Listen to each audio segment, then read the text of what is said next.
लोगोफोर बे समाव नोंथांमोनजों मोनसे अनलाइन क्लास लानानै होनो नागिरदोंलाय बे जाहैबाय क्लास 8 नि MIL नि आरो बेयो जागोन चैप्टार 11 दा बेनि सिगां गुबुन गुबुन गासैबो चैप्टारफोरखौ लाखांजोब्बाय बेफोरखौ डिसक्रिप्शनाव लिंक मोनगोन बेजों थांनानै नायबानो जाबाय आरो गुबुन गुबुन क्लासनिबो गुबुन गुबुन साबजेक्टनि मोनगोन बाहाय डिसक्रिप्शनाव गासैखौबो प्लेलिस्टनि लिंक दंजोबो आरो प्लेलिस्टआव डाइरेक्ट थांनानैबो नायनो हागोन आरो फैबाय थानायखौबो माखासे चैप्टार थानायखौबो होबावगोन दा बेनि थाखाय नोंथांमोनहा गोदानै फैदोंबा साबस्क्राइब खालामनानै ला आरो नटिफिकेशन बेलखौ अन खालामनानै ला जाहाथे मोनहैनो हागोन दानिया फैदो बाहाय दङ फार्स्टआव दं गोदोखौ दाबावगार बे फराखौ लानो नागिरदों जायखौ बिथां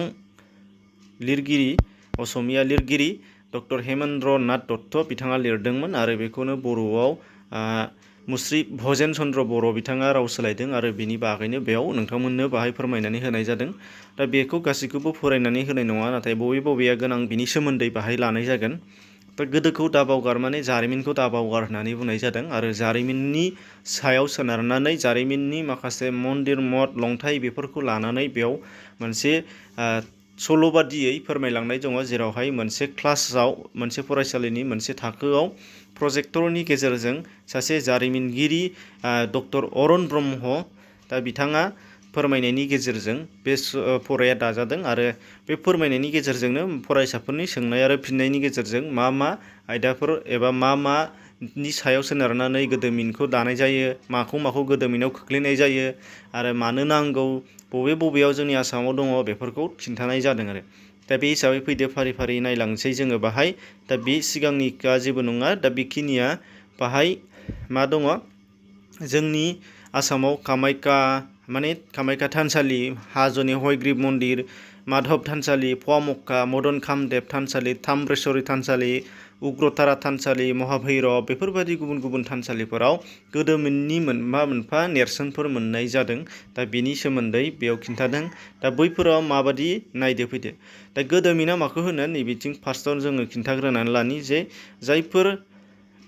बेसादफोरा एबा जायफोर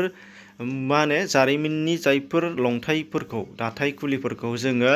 100 बोसोर गोजाम हमनानै लानाय जायो बिसोरखौ गोदोमिनाव खोख्लैनाय जायो होनदों माने जारिमिनाव खोख्लैनाय जायो होनदों माने 100 बोसोर गोजामखौ मोनफा गोदोमिन एबा मोनफा जारिमिननि मोनफा बाहागो होननानै हमनानै लानाय जादों होनदों 100 बोसोर गोजाम जालांनाय बेनिफ्राय आरो बैफोर गोदोमिनफोरखौ दा माबे खामानिनि गेजेरजों मोननो हानाय जानांगौ होनदों एबा मोननो हानाय जादों होनदों बे जाहैबाय गोदोमिनफोरखौ जावखांनाय हाबानि गेजेरजों मोनदों माब्लाबा दै सिंनिफ्राय बोखांनानै मोनदों माब्लाबा बबावबा खोबनानै थानाय हा सिङाव गोदोनायनिफ्राय मोनदों आरो माब्लाबा हा सायाव थानाय मोनदों बुरखांनानै हाग्रा गेजेराव आरो माब्लाबा बबेबा दाबसे जायगायाव जोङो नुसननानै जोङो बेखौ नायबिजिरनानै मिथिनो हानाय जादों जे गोदोमिन दा बैफोरबादि जायगाफोरनि लंथाइफोर एबा बैफोरबादि जायगाफोरनि दानख'नाय अन्थाइनि मुसुखा बायदिसिनाफोर मन्दिर बेफोरखौ लानानैनो गासैखौबो गोदोमिननि फुंखा हिसाबै बेयाव जथायनाय जादों आरो बेखौनो दा आसामाव बबे खोन्दोआव दङ दा बेफोरनि बागै मिथिगोन दानिया नुनो मोननाय जादों बै गोदोमिनफोरा जावखांनाय एबा बबेबा लैथो सिंनिफ्राय बबेबा हाग्रा गेजेरनिफ्राय बबेबा हा सिंनिफ्राय बेफोरबायदि बेसादफोरखौ जों जिहेथु मोनदों दा बेनि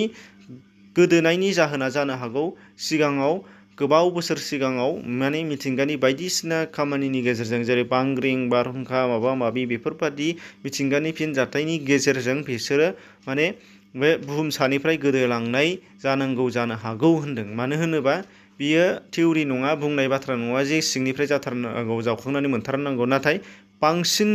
गोदोमिनफोरनि फुंखाखौनो हा सिंनिफ्राय जावखांनानै मोननाय जादों आरो लैथो सिंनिफ्राय बोखांनानै मोननाय जादों आरो बबेबा हाजोआव बबेबा हाग्रायाव बेबायदि गेजेरनिफ्राय जावखांनानै बुरखांनानै मोननाय जादों दा बेनि सायाव सोनारनानै नैबे बिबुंथिखौ नोंसिनि फरायाव बाहाय खिन्थानानै होनाय जादों दानिया बे हिसाबै दानिया फैदो बाहाय जोङो मा नुनो मोननाय जादों बेफोरखौ नायदिनि दा बेयावहाय ब्रह्म सारनि गेजेरजों खोन्थालांनाय दंजोबो गासैखौबो गोदोमिन सम्पदफोरखौ फारियै जोंनि आसामनि गोबांथार जायगाफोराव मोननो हानाय जादों होनदों जेरैहाय हा सिंनिफ्रायबो मोननायनि बेलायाव जोंहा हा सिंनिफ्राय बाहाय दङ जे गोजाम दारखा नोगोरनि बायखोन्दा दा बेखौ लैथोनिफ्राय मोनदों जावखांनानै नाथाय जोंना कामाख्या बिसोरो गासैबो सायावनो दंखायो बिनि अनगायैबो माखासे हा सिंनिफ्राय जावखांनानै मोननायफोर बाहाय जोङो नुनो मोननाय जागोन जेरैहाय बाहाय दङ दा मोसाबाय थानाय सोरनि शिबनि नाटराज मोसाबाय थानायनि मुसुखा आरो बिनि गुवाहाटीनि आम्बारिथाव थानाय माखासे मुसुखाफोरखौ जावखांनानै मोननाय जादों होनदों। दा बेफोर जावखांनानै मोननायनि बिदिन्थि दानिया फैदो जोंना मिथिनो गोनाङा दङ नैबेहाय महेनज'दारो आरो हरप्पा भारतनि बेलायाव जोङो गोजामसिन सोदोमस्रि जाखांजेननाय होननानै बुङोबा सिन्धु सोदोमस्रि आरो बे सिन्धु सोदोमस्रियाव सिन्धु दैमानि सेरफाङाव मोनसे सोदोमस्रि जाखांदोंमोन, मोनसे नोगोर जाखांदोंमोन जायखौ महेनज'दारो आरो हरप्पा होननानै मिथिनाय जादोंमोन। दा बेयाव जाखांदोंमोन आरो बेयो मोनसे समाव सिन्धु दैमानि फिनजाथायनि जाउनाव बिसोरनि गासैबो बे सिभिलाइजेसन एबा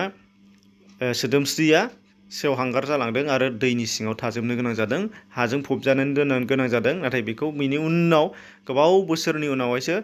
बेखौ जावखांनानै मोनफिननाय जादों, जायखौ सिन्धु सोदोमस्रि होननानै जोङो मिथिफिननो मोननाय जादों आरो साननानै लानो हानाय जादों जे मोनसे समाव बेयो मोनसे बिराद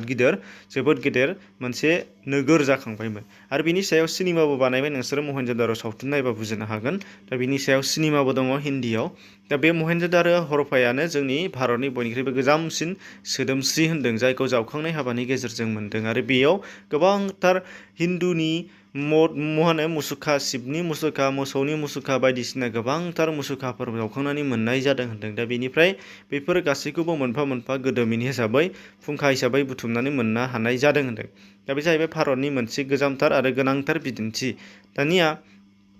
बेयाव गोदोमिनफोरनिफ्राय मा मिथिनो मोननाय जायो होनदों। गोदोमिनफोरनिफ्राय मोनसे समाव जाय जायगायाव बे गोदोमिना जाखांदोंमोन बे जायगानि आरिमु दानाय हारिमु ओमफ्राय बिसोरनि सोलिनाय खान्थि, बिसोरनि जिउ खांनायनि आदब, बिसोरनि सान्थौ, बिसोरनि बिगियान, बिसोरनि जौगाखांनाय, सुबुंफोरनि जौगाखांनाय, बेफोर गासैबो बाथ्राफोरखौ बैफोर लंथाइ खुलिफोरनिफ्राय बा बैफोर गोदोमिनफोरनिफ्राय मिथिनो मोननाय जायो होनदों। जेरै महेनज'दारो आरो हरप्पानि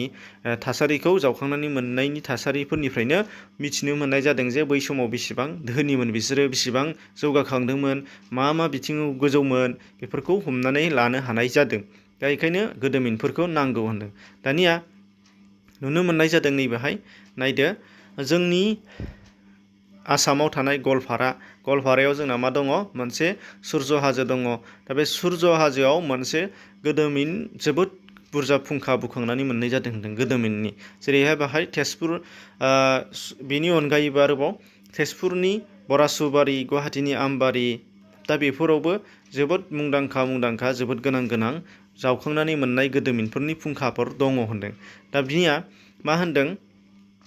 नैबाहाय नायफिनदो, जोङो नुनो मोननाय जागोन जे गवालपारा जिल्लानि श्री श्री सुर्य हाजो। दा बेयाव मा मोननो हानाय जादों, अन्थाइजों बानायनाय बौद्धनि स्तुप माने बौद्धनि मुसुखा, जैननि आगु धोरोम गुरु नेमिनाथ मानिलायनाय, बिनिफ्राय ऋषभनाथनि लंथाइ, शिबलिंग मोनदों, गणेश मोनदों आरो मुसुखानि थफबनाय श्री श्री सुर्य हाजो। दा बेयो जोबोद मुंदांखा, बेखौ नोंसोरबो बेरायनो थांबा नायबा नुगोन आरो बेनि जुदि नोंसोरो भिडिअ नायनो लुबैदोंबा इउटिउबाव नागिरनानैबो मोनखागोन, गोबां दं। आरो नङाबा बे डिसक्रिपसनाव लिंकआव हाब मोनसे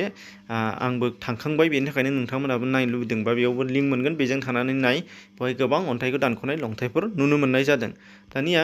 गुबुनफोरनि भिडिअफोरबो नोंसोरो नायबा नुगोन गासैखौबो। दा सुर्य पाहारल' नङा, बाहाय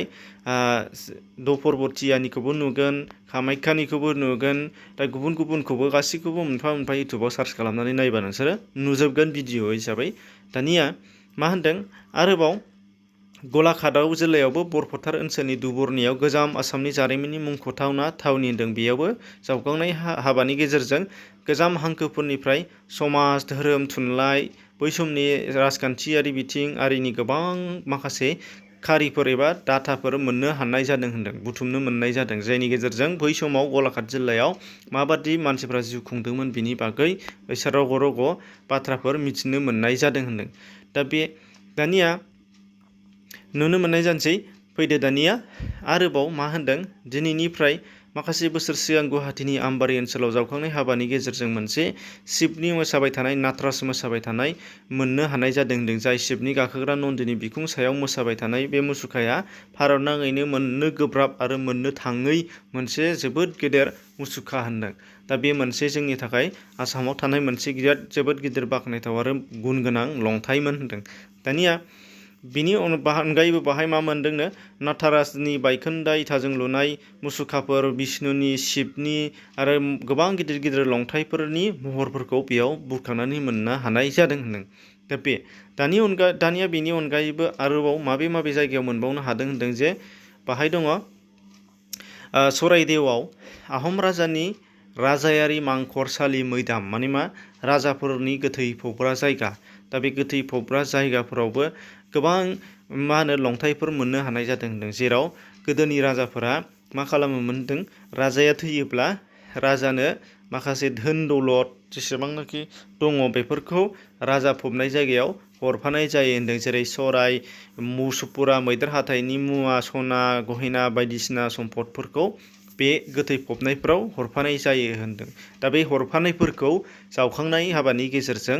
राजाफोरनि गोथैफोरनि फबनाय जायगायाव जावखांनाय बुरखांनाय हाबानि गेजेरजों गोबां फोरमान हिसाबै बेफोर मुवा बेसादफोरखौ मोननो हानाय जादों होनदों। आरो बैसोरनिफ्राय हमनो हानाय जादों जे बै समाव बैसोर राजाफोरा बेसेबां धोनिमोन आरो माबादि थाखोनिमोन बेफोरनि बागै बैसोरनि आरिमु आरो सोलिनाय आरो राजखान्थियारि थासारिखौ मिथिनो मोननाय जादों होनदों। दानिया बिनि अनगायैबो आरोबाव दंबावो होनदों जेरै कसारिफोरनि डिमापुर बायखोन्दा बर' कसारि राजाफोरनि, बेनिफ्राय कासमारि फोथार आरो साकासार जिल्लानि गोदोमिननि खाम्फाफोर, कासपुर बेफोराव गोबांथार राजाफोरनि बायखोन्दा नेरसोनफोर दङ जायफोरखौ जावनाय हाबानि गेजेरजों मोननाय जायाखै। बिसोरो हा सायावनो दङ आरो बेखौ आदरै एबा दा रैखाथि होनानै गोबां बेंथेनानै दोनदों। बयबो नायो नुगोन आरो दा बेखौबो नोंसोरो नागिरनानै नायबा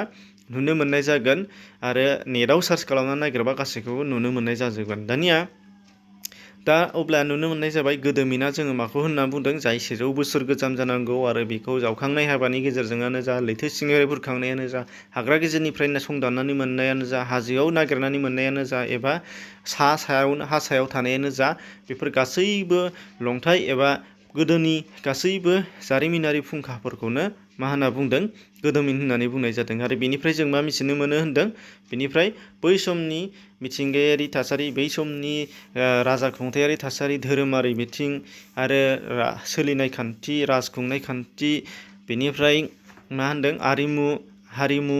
बिगियानाव बेसेबां जौगानायमोन बेफोर गासैबो बाथ्राफोरखौ बेफोर जारिमिननिफ्राय मिथिनो मोननाय जायो होनदों। आरो बिनि गोबां जोंनाव आसामाव जायगाफोराव गोबां बिदिन्थिफोर दङ आरो गोबां बेबादि जारिमिनारि गोदोमिनफोरनि फुंखाफोरा आसामाव गोबां जिल्लाफोरावनो दङ होनदों। दा बेफोरखौ नोंसोरनो बिजाबाव खिन्थाखानाय दङ, बेफोरखौ थख' नोंसोरो फरायबाबो मोननो हानाय जागोन। दा बेखिनि दानिया बेनि सोंनाय फिन्नाय नट्सनि थाखाय डिसक्रिपसनाव लिंक मोनगोन, बेजों थांनानै डाउनलड खालामनानै ला एबा नङाबा अपेन जानाय लोगो लोगो स्क्रिनशट खालामनानै गोसो जाबा लिरख'नानै लानोबो हानाय जागोन। एसेनोसै, गोजोन्थों।